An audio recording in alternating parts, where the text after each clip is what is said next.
हाँ तो और चैप्टर है ऑर्गेनिक केमिस्ट्री सब बेसिक प्रिंसिपल। ठीक है ना, इसे पढ़ पहले हम स्टार्ट करते हैं जनरल इंट्रोडक्शन से। तो जनरल इंट्रोडक्शन की बात करें तो organic chemistry is a study of carbon compound that always contain carbon compound and limit to other element. यहाँ पे लिमिट टू अदर एलिमेंट का मतलब है कुछ और भी एलिमेंट जैसे कि पोटेशियम, नाइट्रोजन, ऑक्सीजन, कभी क्लोरीन क्लोरीन भी साथ में होता है, वो है। ठीक है। पहले बात करते हैं कि इसका नाम ऑर्गेनिक केमिस्ट्री क्यों पड़ा। पहली बात ये बैकबोन है हमारी केमिस्ट्री की। ठीक है ना, तो बात की जाए इसका नाम ऑर्गेनिक केमिस्ट्री क्यों पड़ा, क्योंकि element in term of organic is indicate their ultimate source by living organism. मतलब जो लिविंग ऑर्गेनिज्म से जो हमें सोर्सेज मिलते हैं ना, उसी तरीके से कार्बन से हमें केमिस्ट्री के सोर्स मिलते हैं। अब थोड़ा आगे चलते हैं चैप्टर में। अब हम बात करते हैं कि पढ़ना क्या है बेसिकली इस चैप्टर में। तो हमें इस चैप्टर में पढ़ना है ऑर्गेनिक कंपाउंड। ठीक है। उसके ऑर्गेनिक कंपाउंड में क्या क्या पढ़ना है, हमें पढ़ना है ओपन चेन सिस्टम और साइक्लिक कंपाउंड, या क्लोज चेन भी कह सकते हैं इसको। इसमें straight chain, bunch of compound, और इसमें पढ़ना है हमको हाइड्रो।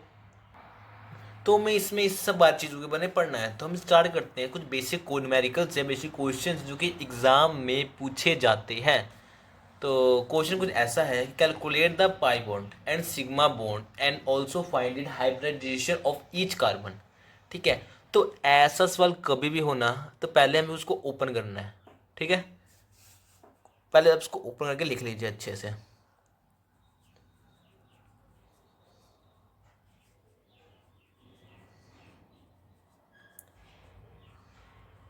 ये वह अब काउंट इसमें, एक मिनट इसको भी खोल लेते हैं अच्छे से। Hydrogen hydrogen. अब हम पाई बॉन्ड कैलकुलेट करते हैं। तो पाई बॉन्ड है एक दो, सॉरी सिग्मा बॉन्ड, एक दो तीन चार पाँच छः सात आठ नौ दस। तो सिग्मा बॉन्ड आ गए 10। अब बात करते हैं पाई बॉन्ड कितने हैं। तो पाई बॉन्ड एक दो तीन, तीन इसमें पाई बॉन्ड है, तो नंबर ऑफ बॉन्ड भी है 13। अब इसकी हाइब्रिडाइजेशन बतानी है फॉर ईच कार्बन। तो इस कार्बन की क्या होगी, इसके पास दो सिग्मा बॉन्ड है तो इसकी होगी sp। इसके पास एक दो, इसके भी दो सिग्मा बॉन्ड है तो इसकी भी होगी sp। इसके पास एक दो तीन, तीन सिग्मा बॉन्ड है तो इसकी होगी sp3, sp2, सॉरी। और इसके देखा जाए तो इसके पास एक दो तीन, तीन ही है इसके पास में तो sp2। और इसके बाद चार सिग्मा बॉन्ड है तो इसकी आएगी sp3। तो ये अभी तक का कॉन्सेप्ट था हमारा, जो कि बेसिक क्वेश्चन के ऊपर से आ सकते हैं और आते भी हैं अक्सर एक दो नंबर में। तो बढ़ते हैं अगले टॉपिक की तरफ। तो अब हम बात करते हैं structure representation of organic chemistry की। स्ट्रक्चर रिप्रेजेंटेशन क्या होती हैं ऑर्गेनिक केमिस्ट्री की। तो ऑर्गेनिक केमिस्ट्री में हम क्या पढ़ते हैं, इसमें पढ़ते हैं, ठीक है ना, इसमें तीन स्ट्रक्चर है भाई। बनाना है ऑर्गेनिक केमिस्ट्री है, रिप्रेजेंटेशन है, अभी हमने देखा पीछे कैसे कैसे फॉर्मूले बनते हैं। तो इसमें तीन होते हैं, complete structure formula, condensed formula और बॉन्ड लाइन फॉर्मूला। ठीक है, बेसिकली ये तीन होते हैं। ठीक है। तो इसको समझने के लिए हम एक एग्जाम्पल ले लेते हैं। क्या ले लेते हैं, एक एग्जाम्पल लेते हैं। तो एग्जाम्पल हम ले लेते हैं किसका ले, हाँ, पेंटेन का हम एग्जाम्पल ले लेते हैं। तो पहले हम पेंटेन को स्ट्रक्चर फॉर्मूला में कैसे लिखेंगे। देख पेंटेन एग्जेन ये हमने 10th क्लास में पढ़ा हुआ है, कार्बन हाइड्रोकार्बन चैप्टर में, क्लास 10। तो सी तीन चार पाँच कार्बन,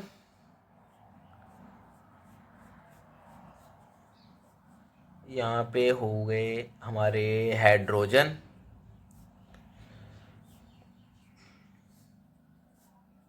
ठीक है। तो इस फॉर्म में अगर कोई चीज़ है तो उसको कहेंगे स्ट्रक्चर फॉर्मूला में ये चीज़ है। ठीक है ना, इसको स्केलेटन फॉर्म भी कहते हैं। अब बात करते हैं कंडेंस। कंडेंस का सिंपल है,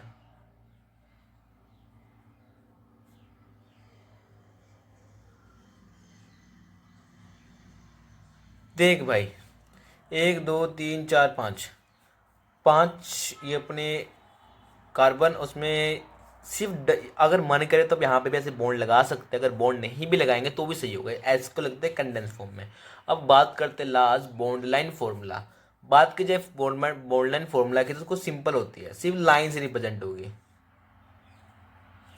और जो ये है ना डॉट्स यहाँ या मतलब कार्बन आइटम में शो नहीं कर रहे हैं, वहाँ पे ऑटो लगे हुए हैं, ऐसे हम अज्यूम करते हैं।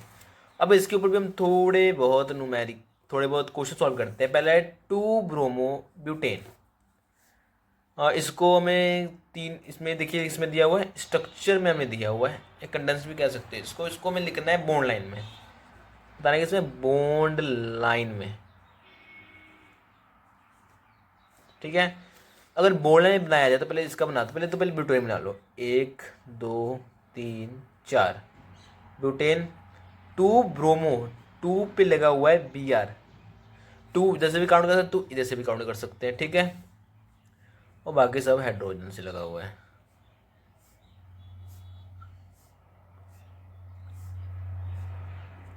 ठीक है। आगे समझ। और सेकंड है, देख सकते हैं आप, CH3 CH2 CH2 CH3। इसका नाम क्या होगा? 1 2 3 4, 4 कार्बन, मतलब ब्यूटेन से ब्यूटेन का बनाना है बॉन्ड लाइन फॉर्मूला। तो ये बनाना है स्ट्रक्चर फॉर्मूला, 2 ब्रोमीड का स्ट्रक्चर। अब बनाते हैं इसका bond line formula. Sorry sir, 1 2 3 4, ये 4 हो गए। 1 2 3 4, ये 4 हो गए अपने। यहाँ पे है सेकंड कार्बन पे Br लगा हुआ है, ठीक है। अब करते हैं सेकंड, ब्यूटेन। ब्यूटेन का सिंपल, इस सब का स्ट्रक्चर बनेगा बॉन्ड लाइन, सिंपल है। अब यहाँ पे हम फंस जाते हैं कि इसको कैसे लिखेंगे। देखिए सी, पहले बात कुछ नहीं करना, ये Cn और ये Cn। कार्बन कितने हैं? 1 2, और यहाँ पे एक होगा 3, 3 सी है, कुछ नहीं करना। 3 का बनाया, यहाँ पे पूरा Cn ग्रुप आ जाएगा, इस साइड पूरा Cn ग्रुप आ जाएगा, और इस पे लग जाएगा OH। ये हो गया अपने तीनों ये। अब मैं आगे बड़ी इंपॉर्टेंट चीज बताने जा रहा हूँ, जो कि पेपर में MCQ में काफ़ी तक पूछी जाती है। Notice 3D representation of organic compound की, ऑर्गेनिक कंपाउंड की 3D रिप्रेजेंटेशन कैसे करते हैं। देखिए ये जो होती है ना, ये मतलब बॉन्ड, ये जो बॉन्ड है, ये बॉन्ड है, ये हम लोग की तरफ आ रही है, हम लोगों की तरफ आ रही है सॉलिड। इसे प्लेन पे है, इसे प्लेन भी कहते हैं, ठीक है ना। ये सॉलिड है, और ये डैश, डैश मतलब ये पीछे को बॉन्ड जा रहा है। ये बेसिकली टेट्राहेड्रल कंपाउंड का एक है। इसको MCQ में पूछा जाता है, तो इसको ध्यान से कर लीजिएगा। अब बढ़ते हैं अपने अगले टॉपिक की तरफ। तो अब करते हैं one of the most important topic, IPSC nomenclature. पहले मैं बता दो इस टॉपिक हम पढ़ेंगे ऐसे। देखिए इसमें 3 मेथड है। पहला है एन इन आइन, ठीक है। उसके बाद है फंक्शनल ग्रुप, ठीक है। इन 2 सेट में हम भी ना, इन 2 सेट में पढ़ेंगे। और इनके भी एक सब्स्टिट्यूएंट वाला आ जाता है, सब्स्टिट्यूएंट, वो भी साथ में देख लेंगे। अल्केन और एल्काइन के साथ आते हैं। इसमें कुछ होते हैं। पहला होता है परफिक्स बेसिकली ना, इसका स्केलेटन फॉर्म होता है, इसे लिखते कैसे। परफिक्स होता है ये मतलब कि कोई ब्रांच वगैरह लगी हुई है, वो हम आगे देखेंगे। सेकेंडरी भी type of substituent in branch ही होता है, उसको बाद में देखेंगे। तीसरा the word root, maximum number of carbon chain या पेरेंट चेन, ठीक है। और उस पर सेकेंडरी सुफिक्स और सुफिक्स, इसके बारे में पीछे पढ़ते हैं। यहाँ मैं इतना बताता हूँ, जो ये है ना, इनकी कुछ एग्जाम्पल इसकी जगह पता क्या लगेगा, एन इन आइन, नहीं तो लगेगा इसकी जगह फंक्शनल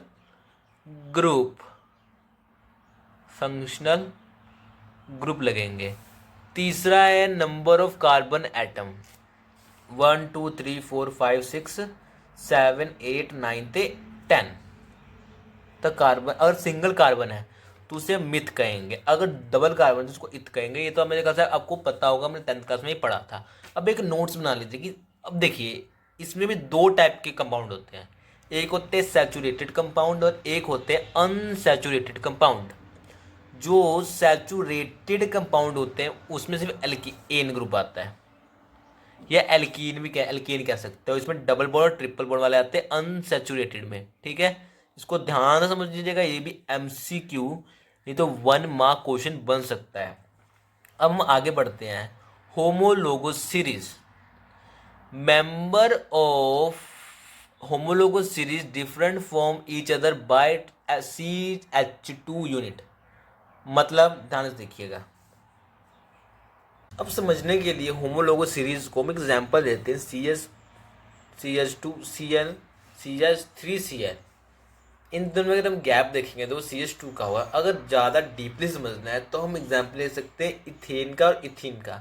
दोनों एक दूसरे से CH2 ग्रुप का डिफरेंस होता है। अगर यहाँ लेके इथाइन तो वो इससे CH2 ग्रुप और कम होगा। समझ के आ गया फंडा की सिंपल। चलिए आगे बढ़ते हैं।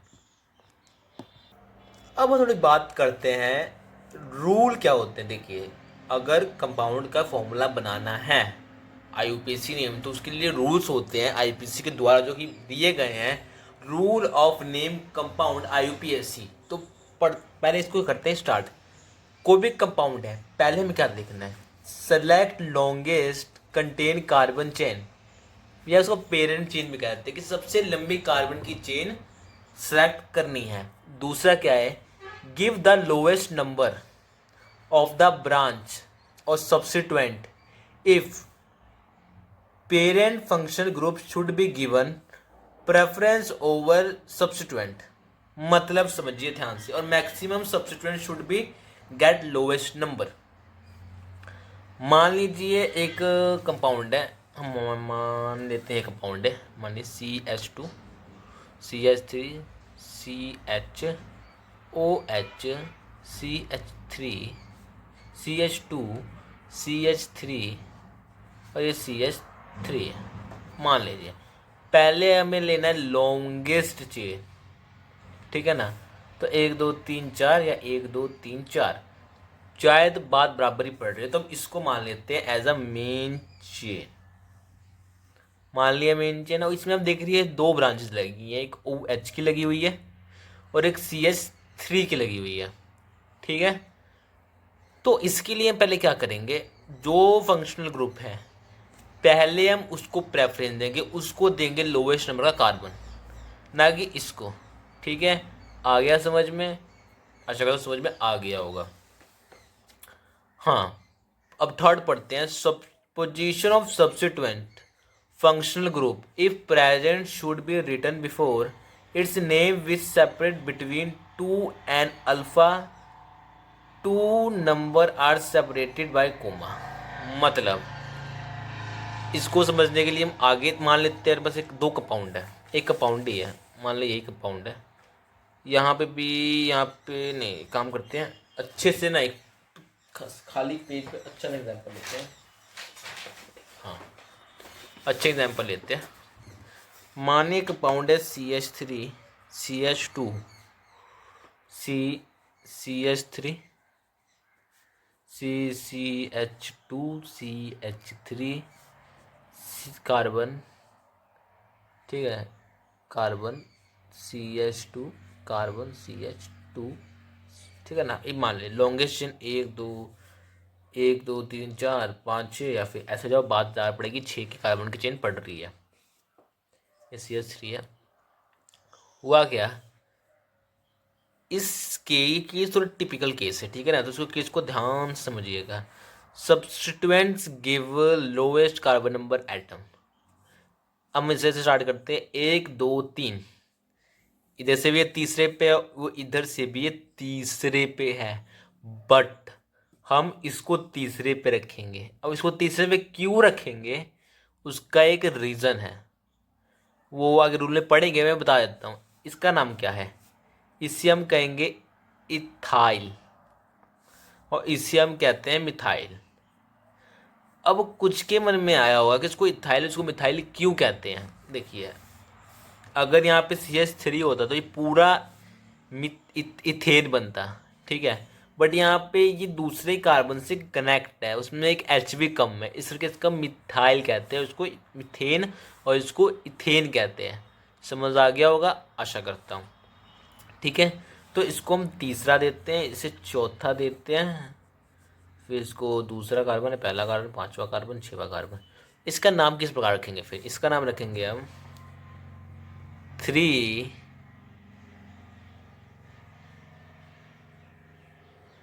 Ethyl to sorry 4 methyl 1 2 3 4 5 6 hexane. ठीक है, समझ आ गया। ओके, तो अब हम चलते हैं दोबारा आगे के रूल्स पर। आगे चौथा रूल क्या करता है, इफ टू, अभी हम चौथा रूल में एग्जाम्पल में समझा, if two substituent present equally position and lower number given, then substitute को अल्फाबेटिकली, जिसका अल्फाबेटिकली, जिसका इथ का जो आया वो अल्फाबेटिकली ई से स्टार्ट था और मिथेन का एम से स्टार्ट था, इस करके पहले हमने इथाइल को प्रेफरेंस दी। ठीक है, और लास्ट है in alphabetically order prefix so neo are consider to be part in fundamental name of alkyl group, preference the second and are not consider to part of fundamental group. इसको हम आगे धीरे धीरे समझ जाएंगे, इज नॉट इम्पोर्टेंट, ये important है भी, तो अभी पढ़ सकते हैं, आपको पढ़ने में समझ आएगा। ये फंडामेंटल की बात, फंडामेंटल लेनी अल्काइल ग्रुप की बात कर रहे हैं, मतलब वही मिथेन, इथेन, प्रोपाइल, इथाइल, इस सब की बातें हो रही है यहाँ पे। और नीचे मैंने एक और एग्जांपल दिया छोटा सा इस कंपाउंड का, इसको देख के आप और अच्छे से समझ सकते हैं। ठीक है, तो आशा करता हूँ आपको समझ में आ गया होता है। यहाँ पे हम एक और टेस्ट देख सकते हैं। अब आपने कहा, अब मान के चलिए, अब देखिए आपने कहा कि इधर से 2 है, इधर से 2 है। अगर हमने इधर एक और ऐड कर दिया, यहाँ पे CS2 कर दिया, हमें नहीं यहाँ पे करते हैं, यहाँ पे अगर हमने CS3 और यहाँ पे CS2 कर दिया, तो नेम कैसे होगी, तो नेमिंग कैसे होगी। तो भाई देखिए, ये तो आएगा पहले, हम पेयर बनाएंगे। क्या करेंगे, पेयर। ए पहले देखते हैं यहाँ पे किसका कितने का पेयर बन रहा है, 1 2 3, 3 4 5 6, 3 और 6 का। और यहाँ पे कितना बन रहा है, 1 2 3 4, 4 5 6 7 का, 7 का, तो 4 पे आ रहा है, 5 पे आ रहा है। फिर हम देखेंगे कि भाई पहले, ठीक है, तो पहले क्या देखना है, पहले वाला कौन कम है, ये कम है, दूसरा वाला कौन कम है, ये कम है। ऐसे आप बता सकते हैं कि नेमिंग हमें इसको ही पहले रखना है। ठीक है, आशा करता हूँ समझ आ गया होगा। तो यहाँ पे चेंज होगा, क्योंकि देखिए यहाँ पे 6 रहेगा, यहाँ पे आगे यही आगे सेम ग्रुप रहेगा। तो थोड़ा लास्ट में मैं यहाँ पे इस ऐसे क्वेश्चन में, वैसे नहीं आएंगे ऐसे क्वेश्चन 3 6 में, बट कंफ्यूज होने के लिए ऐसे आप बता सकते हो कि पहले किसको प्रेफरेंस देनी है। ठीक है, ओके, तो हम आगे बढ़ते हैं आशा करता हूँ आपको जो अपना पहला इसमें करना था एल्कीन, एल्काइन और अल्काइन में। अब बात करते हैं इनके बॉन्ड्स के बारे में। तो मान लेते हैं, एग्जाम्पल लेते हैं, हमारे पास एक कंपाउंड है CH3 डबल बॉन्ड CH3। इसको थोड़ा ध्यान से समझिएगा। अब कुछ बंदे इसका नाम क्या कहेंगे, आप कोई कह देगा कि इसका नाम है ब्यूटीन, ये नाम गलत है, इसका नाम ब्यूटीन नहीं होगा, इसका नाम ऐसे होगा, ब्यूट टू इन। अब आप कहेंगे क्यों, ये तो दोनों के बीच में है, 2 पे तो ये है ही नहीं, तो यहाँ पे 2 इन क्यों लिखा है। कहीं भी आपको सिर्फ देखना ही है डबल बॉन्ड कहाँ है, और उसके साथ पहले वाला नंबर जो एटम है वो कौन सा नंबर का कार्बन एटम है। इससे भी याद है, लोएस्ट पे ध्यान दीजिएगा, लोएस्ट लॉन्गेस्ट पे ध्यान देना है। फिर ये नाम कुछ इस प्रकार से लिखा जाएगा। अब वैसे ही इसकी जैसे ही एक और बात हम करते हैं, ठीक है ना, ट्रिपल बॉन्ड अगर बात की जाए,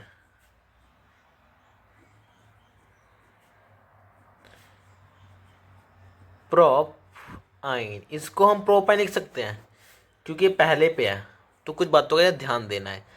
ठीक है, अब हम बात करते हैं अगर फंक्शनल ग्रुप एज सब्स्टिट्यूएंट काम करे तो क्या होगा। तो एक कंपाउंड का हम एग्जांपल ले लेते हैं समझने के लिए, CH3CHOH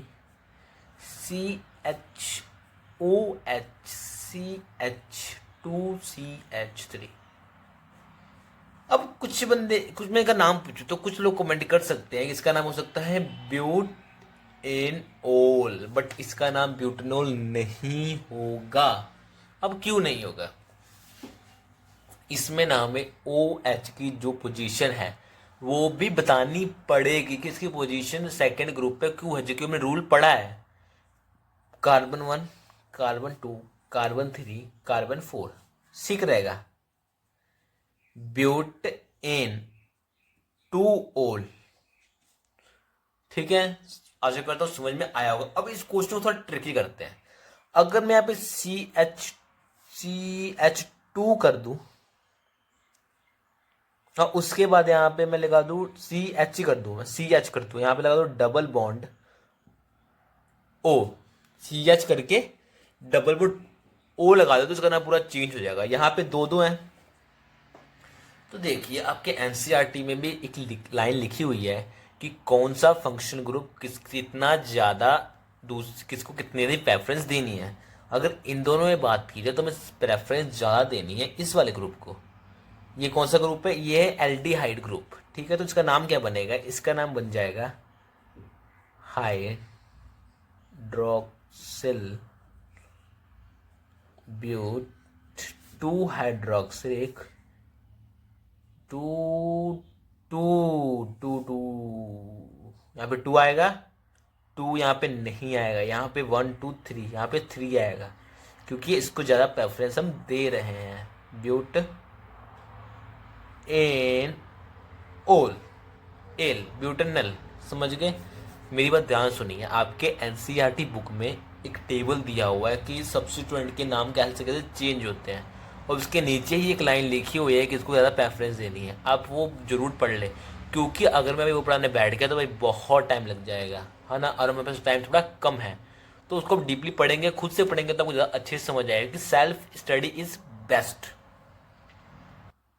और हमारा अगला टॉपिक है आइसोमेरिज्म। तो आइसोमेरिज्म क्या होता है? The phenomena of existence of 2 और more compound having same molecular formula but different property is known as isomerism. But different property is known as isomerism. Isomerism और iso called is known as isomerism and those compound are called isomers, ठीक है। समझ आ गया होगा आपको definition से कि अगर दो कंपाउंड है उनका स्ट्रक्चर सेम मॉलिक्यूलर फॉर्मूला है बट डिफरेंट प्रॉपर्टीज, तो उस फिनोमिना को हम कहते हैं आइसोमेरिज्म और दस कंपाउंड को हम कहते हैं आइसोमर्स। और बात की जाए इसके हमारे पास भी क्या क्या पढ़ने को है, तो हम आइसोमेर में दो कैटेगरी होती है, एक स्ट्रक्चर और एक स्टैचोमेरिज्म। मेरे प्रोनाउंस में थोड़ी दिक्कत हो रही है, आप इसको जैसे पढ़ लीजिएगा। चेन, इसमें हमें भी पढ़ना है, जो मेन है हमें इसके बारे में पढ़ना है, ये भी सिलेबस में नहीं है तो हमें इसको पढ़ना है। इसमें क्या है? चेन आइसोमेरिज्म है, पोजीशन आइसोमर्स है, फंक्शन ग्रुप आइसोमर्स है, और ये है मेटामेरिज्म, ठीक है। तो स्टार्ट करते हैं हम लोग। चेन आइसोमर क्या होते हैं? व्हेन 2 और more compound having same molecular formula but different carbon present chain, parent chain, but carbon की चेन एग्जाम्पल से समझते हैं। डेफिनेशन समझ में आया? दो कंपाउंड है, सेम मोलिकुलर फॉर्मूला है but different carbon parent chain है, ठीक है। ये होता है, मान लो हमारे पास एक कंपाउंड है पेंटेन, ठीक है। अब हमने इसको उठाया और इसको इस इधर लगा दिया, इसको उठा के यहाँ पे जो CH3 था उसको लगा यहाँ पे मैं लगा दिया प्रॉप। अब इसका अगर हम मोलिकुलर फॉर्मूला देखोगे तो सेम आएगा, बट अगर अगर नेमिंग भी करें यूपीआईसी नेमिंग तो ये 2 मिथाइल ब्यूटेन बन जाएगा, ठीक है। वैसे अगर हमने दूसरे को भी उठा के, इस वाले को भी उठा के इस पे कर दिया और इसको उठा के इस पे कर दिया तो इसका नाम है क्या? 2 डाई मिथाइल प्रोपेन। समझ में आ गया होगा, मैं आशा करता हूँ। आगे बात करता हूँ पोजीशन आइसोमेरिज्म क्या होता है। पोजीशन आइसोमेरिज्म में क्या होता है? Compound having same molecular formula but different position of function group, मतलब सिर्फ फंक्शन ग्रुप या की पोजीशन ही अलग हो जाए, ठीक है। अब फॉर एग्जांपल लेते हैं हम प्रोपेन 1 ओल, ओएस ग्रुप लगा हुआ है, प्रोपेनोल, काम हुआ सीधा, प्रोपेनोल लिखा, एंड प्रोपोन 2 ओल, बस ये यहाँ से हट के यहाँ पे भी लग सकता है, नाम चेंज हो गया, मॉलिक्यूलर फॉर्मूला सेम है। अब बात करते हैं फंक्शनल ग्रुप। मैं अगर फंक्शनल ग्रुप जो पोजीशन आइसोमेरिज्म है ना, वो लगभग ना सिमिलर ही है समझने में। तो compound having same molecular formula but different functional group. For example आप देख सकते हैं ओ यहाँ पे लगाया हुआ है, ये CH3 CH6, इसका नाम, भाई इसका नाम क्या होगा कमेंट कर दो, नाम कमेंट कर दीजिए, डिवीजन हो जाएगी आपकी। हमने यहाँ से उठाया ON ओन ग्रुप, इसको यहाँ पे हमने लगा दिया, ठीक है। अब मेटामेरिज्म क्या कहता है? मेटामेरिज्म कहता है meta it is right due to different number of alkyl group and इधर side the functional group. For example, मतलब ध्यान से समझिए, दो कार्बन की चेन के बीच कोई अदर कंपाउंड लगा है, कोई अदर सब्स्टिट्यूएंट लगा है। अब ध्यान देख सकते हैं, सब्स्टिट्यूएंट दोनों कार्बन के बीच में लगा है, दोनों कार्बन के बीच, दोनों कार्बन को ज्वाइन कर रहा है, ठीक है, उसको मेटामेरिज्म कहते हैं। मेटामेरिज्म में क्वेश्चन कम आते हैं बट डेफिनेशन और एक की एग्जाम्पल याद रखिए, पेपर में आ सकता है। अब बात करते हैं सेट्रोमेरिज्म की। वो क्या होता है? Compound having same molecular formula but different 3D shapes मान सकते हैं। 3D में हमें 2D कंपाउंड के बारे में पढ़ रहे हैं, हमें 3D के बारे में नहीं पढ़ना है, तो उसमें ज़्यादा डीप जाने की जरूरत नहीं है, ठीक है। अगले टॉपिक पर बढ़ते। अगला टॉपिक है फ्यूजन ऑफ कोवलेंट बॉन्ड, कि कोवलेंट बॉन्ड का फ्यूजन कैसा होता है। Covalent bound can be broken इधर बाय हेट्रोलाइटिक लीवरेज और होमोलाइटिक लीवरेज। दोनों में होता क्या है, दोनों को हम बारी बारी समझेंगे। तो पहले समझते हैं in homolytic leverage that compound breaks such that the shear pair of electron remain with one fragment part। ध्यान से समझिएगा, मान लीजिए कि ये है, ठीक, एक कंपाउंड है, ब्रोमोमीथेन कंपाउंड है, ये टूटा, तो जो ये पार्शियल नेगेटिव है, पार्शियल पॉजिटिव है, तो जो ये इलेक्ट्रॉन होंगे ना वो Br पे चल जाएंगे इलेक्ट्रोनेगेटिव रूप में, और यहाँ पे ये बन जाएगा C पॉजिटिव और Br नेगेटिव। जो ये C पॉजिटिव है ना, इसे हम कहते हैं कार्बन कैटायन। क्या कहते हैं? कार्बन कैटायन, ठीक है।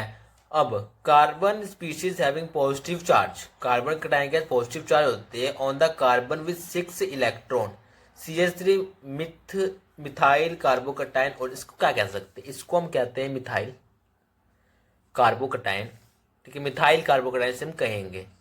थोड़ा और इसके बारे में हम डीपली पढ़ते हैं कि MCQ में समझ आ जाए। Carbocation having unstable and relative species, ये बड़े अनस्टेबल होते हैं, ठीक है ना।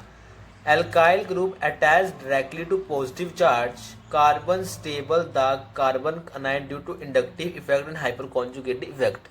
अगर इनको स्टेबल करना है तो इनके साथ कोई इलेक्ट्रॉन डोनेटेड ग्रुप जोड़ना पड़ेगा, ठीक है ना। और इंडक्टिव और ड्यू टू, भाई क्यों होंगे स्टेबल? अगर इनके चार्ज को स्टेबल करना है तो स्टेबल कैसे होंगे? उनको स्टेबल करने के लिए हमें वहाँ पे हेल्प लेनी पड़ेगी, inductive effect and hyper conjugation की हेल्प लेनी पड़ेगी हमको। ये कुछ खास इंपॉर्टेंट नहीं है, सिर्फ बेसिक इंट्रोडक्शन थी। अब जो आगे पढ़ने वाले हैं वो थोड़ा इंपॉर्टेंट। अब तो आपको पता ही होगा कि इसमें थोड़ी बात करते हैं मिथाइल कैटायन, ठीक है ना। इसमें कुछ नहीं है, पॉजिटिव चार्ज है। बाय चांस अगर एक कार्बन दूसरे कार्बन से कनेक्ट हो गया तो इसे हम 1 डिग्री कहते हैं, 1 डिग्री कहते हैं, और प्राइमरी कैटायन कहते हैं। अगर 2 से कनेक्ट हो गया तो इसको सेकेंडरी कनेक्ट 2 डिग्री कहेंगे। अगर 3 से हो गया टर्सरी। यहाँ पे क्वेश्चन बनता है कि इन तीनों में से सबसे ज्यादा स्टेबल कौन है और कैसे है सबसे ज्यादा स्टेबल, ठीक है ना। मैं बताता हूँ कैसे है। ये होता है electron donating group, electron donating group. ये इलेक्ट्रॉन को डोनेट करता है, दूसरे CH3 जो ग्रुप होता है वो इलेक्ट्रॉन को डोनेट करता है। तो पता है इन सबके सारे पॉजिटिव चार्ज है, तो इसने अपना इसको थोड़ा और शेयर किया है इलेक्ट्रॉन डेंसिटी। यहाँ पे 2 हैं तो उन्होंने और अच्छे से किया। अब यहाँ पे 3 है तो तीनों ने इसको इलेक्ट्रॉन दिया, इसको जल्दी स्टेबल कर दिया। मतलब ये सबसे ज़्यादा स्टेबल होता है, एक कम स्टेबल होता है, उससे कम स्टेबल होता है, सबसे कम स्टेबल होता है। और बात की जाए कि सबसे ज़्यादा रिएक्टिव कौन होता है, तो ये सबसे ज़्यादा रिएक्टिव होता है, ये उससे कम, ये उससे कम, ये उससे कम। आशा करता हूँ समझ में आ गया होगा। आगे बढ़ते हैं अगले टॉपिक पे। अब हम बात करते हैं होमो क्लीवरेज। ये क्या होता है? One of the electron share pair of covalent bound goes each bond atom. मान लीजिए दो कार्बन है, ये टूटे हैं, इन्होंने अपने अपने एलिमेंट ले लिया, Cl ग्रुप है तो लगे हुए Cl2, इसने अपना लिया चक्का, इसने इन दोनों चला, यहाँ पे उन्होंने बनाया Cl फ्री रेडिकल और ये Cl फ्री रेडिकल। ठीक है, समझ आ गया। अब पहले देते फ्री रेडिकल क्या होता है, फ्री रेडिकल में थोड़ा पढ़ लेते हैं। Neutral species which contain the unpair of free electron. Simple बात तो ये कुछ एग्जांपल्स दी हुई हैं क्लीवेज की, इसमें कुछ खास नहीं है। स्टेबल कौन है, अनस्टेबल कौन नहीं, स्टेबल का भी कॉम्बिनेशन सिंपल है। देखिए न्यूट्रल स्पीसीज है तो स्टेबल है कि स्टेबल नहीं है इसकी कोई बातचीत होगी ही नहीं। ठीक है, हाँ ये बातें रिएक्शन जल्दी कर लेगा दूसरे एलिमेंट के साथ क्योंकि इसके साथ फ्री का इलेक्ट्रॉन है। इस पर ज़्यादा क्वेश्चन नहीं पूछे जाते हैं। हाँ डेफिनेशन को अच्छे से समझ लीजिएगा, मैंने समझा दी है और नोट्स आपको मिल जाएंगे इसके, बेफिक्र। ठीक है, तो हम आगे बढ़ते हैं। अगला थोड़ा कह सकते हैं कि इम्पोर्टेंट टॉपिक है न्यूक्लियोफाइल एंड इलेक्ट्रोफाइल। न्यूक्लियोफाइल क्या होते हैं? पॉजिटिव चार्ज लविंग स्पीसीज जो कि पॉजिटिव चार्ज की तरफ अट्रैक्ट होते हैं। और इलेक्ट्रोफाइल क्या होते हैं? नेगेटिव चार्ज लविंग स्पीसीज, मतलब नेगेटिव चार्ज की तरफ जाते हैं। इस लाइन का मतलब क्या है? इनके पास होता है नेगेटिव चार्ज तभी ना ये पॉजिटिव की तरफ जाते हैं, और इनके पास होता है पॉजिटिव चार्ज तो ये नेगेटिव की तरफ अट्रैक्ट होते हैं। डेफिनेशन पढ़ते हैं। Nucleophile is a species having negative charge और lone pair of electron and attack के इलेक्ट्रॉन डेफिशिएंट साइट, मतलब इलेक्ट्रॉन पॉजिटिव साइड को ये की तरफ अटैक करते हैं। इसका सबसे अच्छा एग्जांपल क्या है? Lewis base. जितने भी लुईस बेस है ना वो सारे इसके बेस्ट एग्जांपल हैं। और सिमिलरली कहते हैं इलेक्ट्रोफाइल की, तो इलेक्ट्रोफाइल आर दो species which have positive charge on them and attack on each other side. For example, मतलब उनके ऊपर खुद के ऊपर तो पॉजिटिव चार्ज होता है बट वो अटैक करते हैं जहाँ पे नेगेटिव चार्ज होता है, मतलब जहाँ पे इलेक्ट्रॉन ज्यादा होते हैं। इसमें कह सकते हैं लुईस एसिड, जितने लुईस एसिड होते हैं वो एग्जाम्पल होते हैं इसके। अब अगला एमसीक्यू लेके आपको बड़ी अच्छी चीज बता दो कि एमसीक्यू में पूछ सकते हैं जो न्यूट्रल स्पीसीज होते हैं, न्यूट्रल स्पीसीज जिनके ऊपर कोई चार्ज नहीं होता, उनको भी हम कंसीडर करते हैं इलेक्ट्रोफाइल में। ठीक है, तो जितने भी न्यूट्रल एलिमेंट्स होते हैं ना वो इसी में आते हैं। ठीक है, बढ़ते हैं, इसके क्वेश्चन सॉल्व करते हैं और फिर अगले टॉपिक पे बढ़ते हैं। अब हमें बताना है कि आइडेंटिफाई द इलेक्ट्रोफिक सेंटर। ठीक है ना, एलिमेंट दिया हुआ है, अब देखना है इसमें सिंपल क्वेश्चन देखना। अगर कोई लंबा क्वेश्चन आता है तो इसका आंसर नीचे दिए हुए हैं, बट फिर भी अगर ऐसा कोई भी क्वेश्चन है तो हमें कुछ नहीं देखना, हमें सिंपल ही देखना है कि ये ओ ग्रुप किसके साथ लगा हुआ है, ओ फंक्शन ग्रुप किसके साथ लगा हुआ है।